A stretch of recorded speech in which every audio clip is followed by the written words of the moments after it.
সেনাপতি শুনুন মহাশের বাচ্চা, আমার আদেশ ছাড়া তোমাকে এখানে কে বসতে বলেছে? সরি রাজা মশাই, আমি উঠে গেলাম। এবার বলেন রাজা মশাই।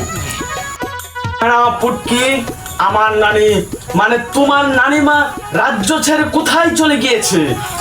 মহাশের বাচ্চা, আপনি নাকি নানিমাকে রাত্রে ঠিক মতো গর্জন দিতে পারেন না, তাই নানিমা আপনাকে ছেড়ে তার বাপের বাড়ি চলে গিয়েছে। তিনি আপনার আর সংসার করবেন না।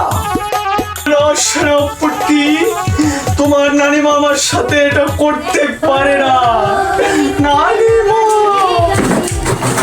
মহাশের বাচ্চা, আপনি কান্না করবেন না। আপনি নানিমাকে ঠিক মতো রাত্রে গর্জন দিতে পারেন না, তাই নানিমা আপনাকে ছেড়ে তার বাপের বাড়ি চলে গিয়ে